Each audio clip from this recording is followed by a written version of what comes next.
Hi friends, আমি এখন রয়েছি টাইম মেশিনের মধ্যে, যেখান থেকে আমি 2025 এন্ট্রি করব এন্ড 2040 ভাট বকা বন্ধ কর, ভাট বকা বন্ধ কর, ভাট বকা বন্ধ কর, বেরিয়ে বেরিয়ে। এটা টাইম মেশিন না? বেরিয়ে। ওকে ফ্রেন্ডস, কাম কাম কাম কাম কাম। ফ্রেন্ডস, দেখতে পাচ্ছ তোমরা হাওড়ার ওয়াটারের ভেতরে যে মেট্রোটা যায়, সেই মেট্রো চ্যানেলের মধ্যে আমি রয়েছি। তোকে ছিপে ধরে নিয়ে আসবো, তোকে ছিপে ধরে নিয়ে আসবো। দেখেন বেরো ওখান থেকে, বেরো। এখানে মেট্রো যায় না? না মেট্রো টাইম মেশিনও না। আরে কি বলছিস? এই ও তাহলে আসছি। এই বেরো, ওদিকে ঘুরে আয়, ঘুরে আয়। ছি ছি ছি ছি কি গোটা? এটা পজিট্রন এমিশন টোমোগ্রাফি। হ্যাঁ, মানে পেট স্ক্যান। কুকুর বেড়াল ঢুকিয়ে ওখানে স্ক্যান করে। ছি ছি ছি ছি ছি। দাঁড়া, এই যন্ত্রের যিনি বিশেষজ্ঞ, হ্যাঁ, তাকে আমি ডাকছি, সেই ডাক্তারবাবুকে, ডক্টর সুমন মল্লিক, বলে দেবেন। ওকে স্যার, প্লিজ স্যার আসুন। So welcome sir, welcome to injection treatment. এই জিনিসটা কি একটু আমাকে বুঝিয়ে বলুন না। এটা সেই পেটও নয় বা এই পেটও নয়, এটা হচ্ছে উনি যেটা বললেন পজিট্রন এমিশন টোমোগ্রাফি। এবার আমরা সিটি স্ক্যান জানি, ওটা কিছুই নয়, ওটাও একটা টোমোগ্রাফি, আর এটা হচ্ছে পজিট্রন এমিশন টোমোগ্রাফি। এবার দুটোর মধ্যে তফাৎ কি? সিটি স্ক্যানে আমরা কি দেখি? একটা জিনিসের স্ট্রাকচার দেখি, যে কোনো একটা অর্গানের সেখানে কোথায় কি আছে এই স্ট্রাকচারটা দেখতে পারি। এইখানে আমরা কি দেখি? অর্গানের মেটাবলিজম দেখি। মানে কি, সেখানে একটা অর্গান কতটা গ্লুকোজ নিচ্ছে আর কতটা জমিয়ে রাখছে, কতটা মেটাবলিজম করছে, এটা আমরা বুঝতে পারি।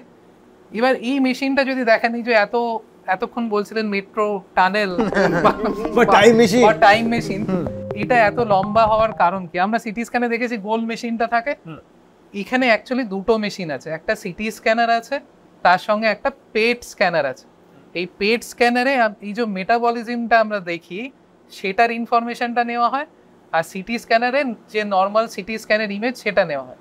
এবার দুটোকে একসঙ্গে ফিউজ করে দেওয়া হয়, তাহলে আমরা বুঝতে পারি ধরুন একটা ক্যান্সার সেল বা আমাদের নর্মাল সেলের মধ্যে তফাৎ কি। ক্যান্সার সেল হচ্ছে ভীষণ পেটুক, তারা খেতে খুব ভালোবাসে, যত খাওয়াবেন তত খাবে। এই যে যাদের ক্যান্সার হয় তাদের আমরা দেখি প্রচুর খাচ্ছেন কিন্তু রোগা হয়ে যাচ্ছে, খাবারগুলো যাচ্ছে কোথায়? ওই যে সেলগুলো, সেই সেলগুলো সব গ্লুকোজকে খেয়ে নেয়। সেইটাকে কাজে লাগিয়ে মানুষ একটা বুদ্ধি করেছে, আমরা তাদেরকে একটা ফলস গ্লুকোজ দিই। কি? এটা হচ্ছে ফ্লুরো ডিঅক্সি গ্লুকোজ, যেটাকে বলা হয় FDG। এই ফ্লুরো ডিঅক্সি গ্লুকোজটা কি হয়? সেটা যখন খায় সেটা আর হজম করতে পারে না, ক্যান্সার সেলগুলো পেটের মধ্যেই থেকে যায়, ঠিক আছে? এবার যখন আমরা দিলাম, ক্যান্সার সেলগুলো যেহেতু বেশি গ্লুকোজ আপটেক করে, ওই সেলগুলোর মধ্যে ওই গ্লুকোজটা গিয়ে জমা হয়, নর্মাল বডি সেলের মধ্যে অতটা জমা হয় না। আর ওই গ্লুকোজগুলোকে আমরা ট্যাগ করে দিই একটা রেডিও লেভেল নিউক্লিয়াইডে। তাতে এইখানে যে স্ক্যানারটা, যে পেট স্ক্যানারটা, যেই রেডিও, ধরুন আমি খেলাম, আমার থাইরয়েডে একটা কোনো লিজন আছে, ও গিয়ে থাইরয়েডের ওখানে জমা পড়ে থাকবে। এবার ওখান থেকে কিছু রেডিও অ্যাক্টিভ এমিশনস হয়, এই এমিশনসগুলো আমরা ওই পেট স্ক্যানে ধরতে পারি।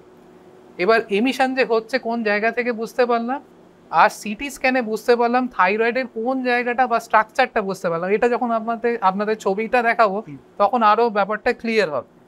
এবার সেইটা থেকে আমরা নির্ণয় করতে পারি কোন কোন জায়গায় এই ক্যান্সার সেলগুলো রয়েছে এবং কতটা তাদের অ্যাক্টিভিটি। সেই অ্যাক্টিভিটি অনুযায়ী আমরা বলি এটা খারাপ, বেশি পেটুক না কম পেটুক, ভালো না খারাপ, সেটা থেকে আমরা বুঝতে পারি। যে পেটুক যে ক্যান্সার সেলগুলো, তার জন্য যে গ্লুকোজটা দিচ্ছেন, এই শুধু কি পেটুক ক্যান্সার সেলগুলোই এই গ্লুকোজটাকে অ্যাবজর্ব করে, নাকি অন্য কোনো লিশন দেহের আছে বা কোনো ট্রমা, তারাও এই গ্লুকোজটাকে অ্যাবজর্ব করতে পারে? হ্যাঁ, এটা খুব ভালো প্রশ্ন। মানে যে কোনো জায়গা যেখানে একটু মেটাবলিজম বেশি হচ্ছে সেখানেই কিন্তু গ্লুকোজ আপটেকটা বেশি হবে। যেমন ধরুন আমি যদি অপারেশনের পরে সঙ্গে সঙ্গে পেট সিটি করি, তাহলে যে জায়গাটা অপারেশনের স্কার সেখানে একটু ওই গ্লুকোজটা বেশি নেবে। কেন? সেটা তো একটা হিলিং সাইট, যখন হিল করে কোষগুলো তাড়াতাড়ি ডেভেলপ করে, তখন ন্যাচারালি ওখানে গ্লুকোজ আপটেকও বেশি হয়।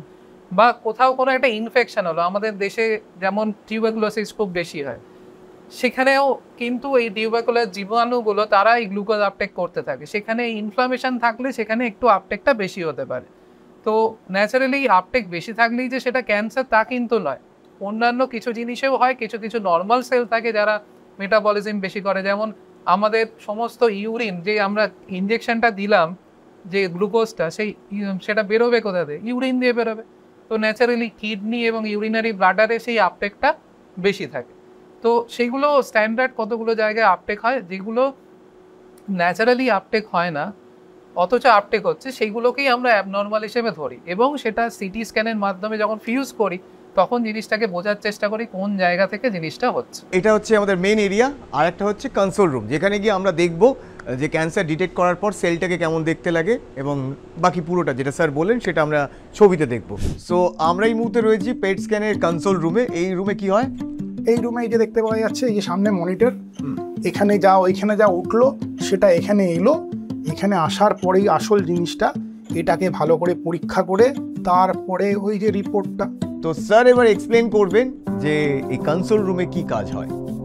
এই আমরা একটু আগে যেটা শুনলাম না, পেট সিটিটা হচ্ছে কম্বিনেশন অফ পেট এবং সিটি স্ক্যান, সেটাই আমরা দেখব। এটা খুব ইম্পর্টেন্ট টুল অঙ্কোলজির জন্য এবং বিশেষ করে যে কোনো ক্যান্সারের স্টেজিংয়ের জন্য এটা খুব ইম্পর্টেন্ট, যে ক্যান্সারটা কেবলমাত্র যে জায়গায় ধরা পড়েছে সেখানে আছে না সেখান থেকে অন্য জায়গায় ছড়িয়ে গেছে।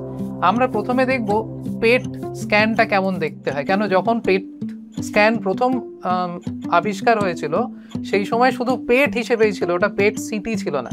তো এটা একজন পেশেন্টের এরকম স্ক্যান আমরা দেখতে পাচ্ছি। এবার আপনি এই হাতগুলো দেখুন, এখানে দেখুন, এবার দেখবেন কিছু কিছু কালো কালো স্পট আছে।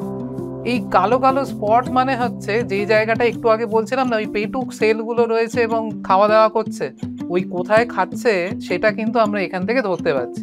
মানে পেশেন্টের পেটের কাছেও দেখছি একটা বড় জায়গায় একটা জায়গায় অনেক কালো হয়ে রয়েছে, সেইটা হচ্ছে এখানে অনেক খাওয়া দাওয়া চলছে, ওদের ফিস্ট চলছে। নিচের দিকে যদি যাই, এখানে হচ্ছে ইউরিনারি ব্লাডার। এটা কিন্তু নর্মালি আমি বললাম ওই যে পেট সিটির যে ডাইটা নর্মালি কিন্তু ব্লাডারে আসে এবং ব্লাডারে অ্যাক্টিভিটি বেশি দেখা যায়। তো কিছু কিছু নর্মাল অ্যাক্টিভিটি আর কিছু কিছু অ্যাবনর্মাল অ্যাক্টিভিটি আমরা দেখতে পাচ্ছি। এবার যদি আমি সিটি স্ক্যানটা দেখুন, সিটি স্ক্যানটা কিন্তু অনেক পরিষ্কার, মানে এখানে কিন্তু প্রত্যেকটা অর্গান খুব পরিষ্কার, মানে ন্যাচারালি বুঝতে পারছেন রিজলিউশন অনেক ভালো। এই সিটি স্ক্যানটায় যদি দেখি, সিটি স্ক্যানে এখানে দেখুন প্রত্যেকটা স্ট্রাকচার খুব সুন্দর দেখা যাচ্ছে। এখানে লিভার দেখা যাচ্ছে, এখানে কিডনি দেখা যাচ্ছে, এখানে দুটো লাং দেখা যাচ্ছে। এবার সিটি স্ক্যানের এই হাই রেজলিউশন ইমেজ এবং পেটে যে পেট সিটিতে পেটের যে আমরা একটা ছাড়া ছাড়া ইমেজ, লো রেজলিউশন ইমেজ, এই দুটোকে যদি আমরা কোনোভাবে কম্বাইন করতে পারি বা ফিউজ করতে পারি তাহলে হচ্ছে সব থেকে আমাদের অ্যাডভান্টেজ। এবার দুটো কম্বাইন করলে সেটা কীরকম দেখতে হয়, সেটা হচ্ছে ঠিক এরকম। যে জায়গায় আমাদের অ্যাক্টিভিটিগুলো বেশি সেগুলো দেখুন লিটেন আপ হয়েছে, ওখানে যেন একটা আলো বেরোচ্ছে। এইটা থেকে বুঝতে পারি যে ওইখানে মেটাবলিজম বেশি হচ্ছে, যেটা অ্যাবনর্মাল। এবং এটা আমরা একজন মানুষকে সামনে থেকে এরকমভাবে কেটে দেখছি এবং চাইলে এটা অন্যরকম ভিউতেও দেখা যায়, তাকে আমরা পাশ থেকে দেখছি এরকমভাবে দেখতে পাচ্ছি। এবার আমরা ক্লিয়ারলি বুঝতে পারছি যে হ্যাঁ, ও যে জায়গাটায় অ্যাক্টিভিটি বেশি ছিল সেটা লিভারের মধ্যে কোনো একটা জায়গা। এটাকে আরও ক্লিয়ারলি দেখা যায় আমরা যখন এটাকে বলা হয় ট্রান্সভার্স সেকশন, মানে আমরা অ্যাজ ই পেটটাকে পাউরুটি স্লাইসের মতো প্রত্যেকটা স্লাইস করে কেটে কেটে প্রত্যেকটা স্লাইসে আমরা দেখছি। সেখানে আমরা দেখতে পাচ্ছি যে হ্যাঁ, এখানে একটা বড় কিছু অ্যাবনর্মালিটি আছে, এটা একটা লিম্ফ নোডস রয়েছে। আর একটু ওপরে এটা আমি স্ক্রোল করলে আমরা আস্তে আস্তে উপরটা দেখতে পাবো। এখানে এই বড় একটা টিউমার, অ্যাবডোমিনাল টিউমার আমরা দেখতে পাচ্ছি। এখানে কিছু কিছু নোডস দেখতে পাচ্ছি, এটা নর্মাল লিভার। এই লিভারের মধ্যে ছোট ছোট ছোট ছোট যে একটু লিটেন আপ জায়গা দেখা যাচ্ছে বা অ্যাক্টিভিটি দেখা যাচ্ছে, সেইগুলো কিন্তু নর্মাল অ্যাক্টিভিটি। আপনি দেখুন পুরো লিভারটা জুড়ে নর্মাল, কিন্তু এই দিকটা একটু যেন বেশি খাওয়া দাওয়া চলছে ওখানে। তো এইটা হচ্ছে কিন্তু অ্যাবনর্মাল জায়গা। তো এইটা খুব ইম্পর্টেন্ট। এটা পেট সিটি কিন্তু আমাদের এই অঙ্কোলজিক্যাল সায়েন্সে খুব বেশি দিন আসেনি, মানে বলতে পারেন গত 15-20 বছরই ছিল, তার আগে ছিল না। তো সেই জন্য অনেক সময় এই যে অন্য জায়গায় ছড়িয়ে গেছে, যেমন ধরুন লাংসে একটা ছোট এখানে ছড়ানো আছে, এটা কিন্তু আগে কিন্তু আমরা ধরতে পারতাম না, কিন্তু এখন যেহেতু এখানে দেখা যাচ্ছে অল্প এখানে অ্যাক্টিভিটি আছে, সেখান থেকে কিন্তু আমরা বুঝতে পারি যে হ্যাঁ অ্যাকচুয়ালি ওখানে ছড়িয়েছে। তো সেক্ষেত্রে অনেক সঠিকভাবে পেশেন্টের স্টেজিং করা সম্ভব, অনেক সঠিকভাবে ট্রিটমেন্ট নির্ণয় করা সম্ভব। এবং এই পেট সিটিকে কাজে লাগিয়ে আমরা এখন কিন্তু ট্রিটমেন্টও করছি। কীরকম, ওরা তো পেটুক আমি জানি, ওরা গ্লুকোজ খায় আমি জানি, এবার ওদের ওই খাবারের মধ্যে যদি একটু বিষ মিশিয়ে দেওয়া যায় তাহলে কেমন হয়। এখন করা হয় এই রেডিও লেভেল, যেমন আমরা ডায়াগনোসিসে ইউজ করি, এই রেডিও লেভেল যে গ্লুকোজ তার মধ্যে আমরা কিছু এই অ্যান্টি ক্যান্সার ড্রাগও মিক্স করে দিই। এবারে কি হচ্ছে, যেই ওরা গ্লুকোজ ভেবে খপাখপ খেয়ে নিচ্ছে, আর ওখানে এই ওষুধগুলো গিয়ে একদম পটাপট ওই ক্যান্সার সেলগুলোকে মেরে ফেলছে। তো এটাকে বলা হয় এই রেডিও ফার্মাসিউটিক্যাল বেসড থেরাপি। তো এটাও এখন বিভিন্ন অর্গানে, বিভিন্ন ক্ষেত্রে, বিভিন্ন ক্যান্সারে কিন্তু দারুণভাবে সাফল্য লাভ করেছে। এবং সেক্ষেত্রে দেখা যাচ্ছে এ কিন্তু খুঁজে খুঁজে মারছে, ক্যান্সার সেলগুলো খুঁজে খুঁজে খাবার খাচ্ছে, আর ওদের কষ্ট করতে হচ্ছে না, ওরা প্রে খেয়ে ফেলছে, আস্তে আস্তে সেলগুলো মরে যাচ্ছে। তো এটা যেমন একটা বড় কাজ হচ্ছে থেরাপি, তেমন একটা ইম্পর্টেন্ট কাজ হচ্ছে কিন্তু ট্রিটমেন্ট। সেটা আমাদের এখন অনেকটাই এগিয়েছে এবং আরো এগোচ্ছে, যত দিন যাবে তত এটা আমরা অগ্রসর হব।